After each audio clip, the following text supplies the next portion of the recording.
सबसे पहले बात कर लेते हैं देश विदेश से जुड़ी बड़ी खबरों के बारे में। चलिए शुरू करते हैं। भारत में पिछले 24 घंटे में 41,100 कोरोना के नए मामले आए सामने। कुल मामले 88 लाख के पार। कश्मीर में संघर्ष विराम के उल्लंघन पर भारत ने पाक राजनयिक को किया तलब। दिवाली पर धुआं हुआ दिल्ली एनसीआर। हवा की गुणवत्ता बेहद खराब।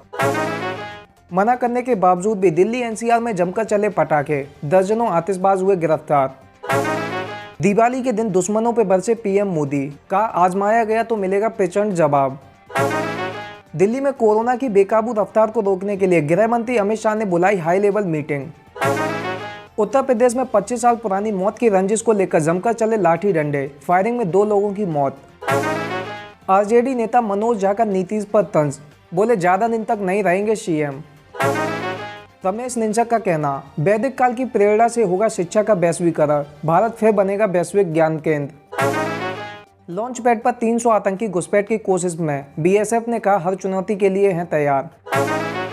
कश्मीर के गुलमर्ग पहलगाम में मौसम की पहली बर्फबारी। कुछ यूं हसीन हो गया नजारा। जम्मू कश्मीर पीडीपी को बड़ा झटका। संस्थापक सदस्य मुजफ्फर हुसैन बेग ने छोड़ी पार्टी। शरद पवार का भावुक पत्र। मां दिवाली के दिन आपकी कमी महसूस करता हूं। रूस की कोविड वैक्सीन की पहली खेप के अगले हफ्ते कानपुर पहुंचने की संभावना। दिवाली पर दिल्ली में आग का तांडव। एक रेस्टोरेंट खाक, लकड़ी गोदाम में आग से एक की गई जान। दिवाली की रात समस्तीपुर में खूनी खेल। हथियारबंद बदमाशों ने चाय दुकानदार के घर में की अंधाधुंध फायरिंग। 2 लोगों की मौत।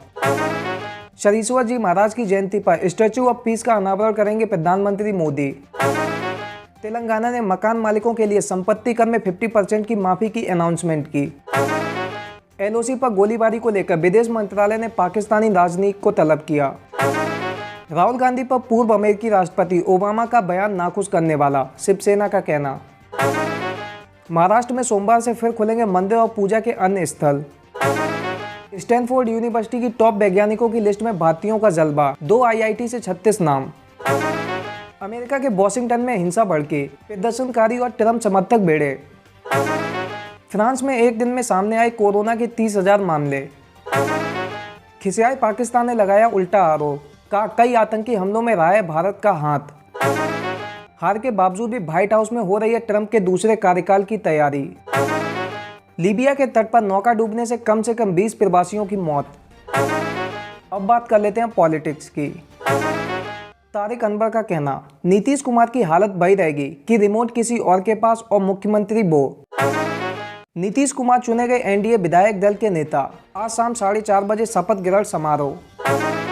योगी आदित्यनाथ का कहना प्रधानमंत्री के मार्गदर्शन और रणनीति से पूरा हुआ राम मंदिर निर्माण का संकल्प। अरविंद केजरीवाल ने कहा दिल्ली में कोरोना के बढ़ने की सबसे बड़ी वजह प्रदूषण। संजय राउत का कहना फारूक अब्दुल्ला पाकिस्तान में जाकर 370 लगाएं, हिंदुस्तान में इसकी जगह नहीं। अब बात कर लेते हैं बिजनेस एंड फाइनेंस की। सोने पर पड़ी कोरोना की मार। अप्रैल से अक्टूबर के बीच आयात 47% घटकर 9.28 अरब डॉलर पर पहुंचा। सेंसेक्स 195 अंक और निफ्टी 50 अंक बढ़कर हुआ बंद। दिवाली पर 72,000 करोड़ रुपए की बिक्री।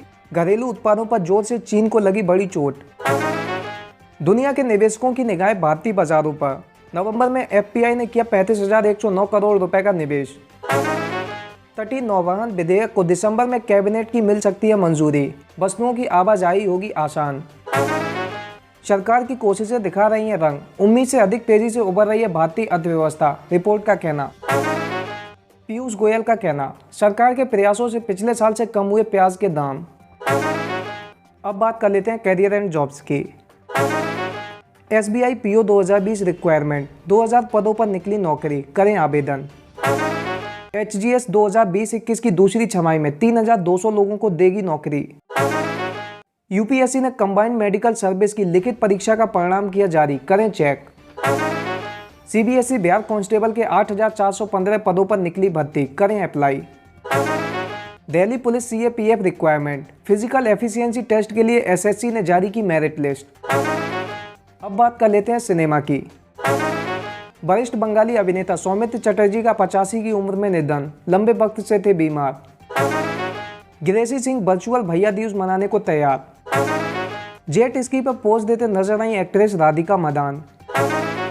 शूटिंग से समय निकालकर पंकज त्रिपाठी गोवा में ले रहे हैं छुट्टियों का आनंद। फातिमा सना शेख ने दिवाली वीकेंड को खास बनाने की योजना बनाई। अब बात कर लेते हैं स्पोर्ट्स की। टिम पेन का कहना, कोहली को बल्लेबाजी करते देखना पसंद, लेकिन रन बनाते नहीं। मार्क टेलर का कहना, क्रिकेट की दुनिया के ताकतवर खिलाड़ी हैं विराट कोहली। टीम इंडिया के खिलाफ अपने तेज गेंदबाजों के प्रदर्शन को देखने को बेकरार लेंगर। नासिर हुसैन ने रोहित को शांत कप्तान और बेहतरीन बल्लेबाज करार दिया। गोल्डन बेबी फुटबॉल लीग ने लेह लद्दाख में फूकी है नई जान।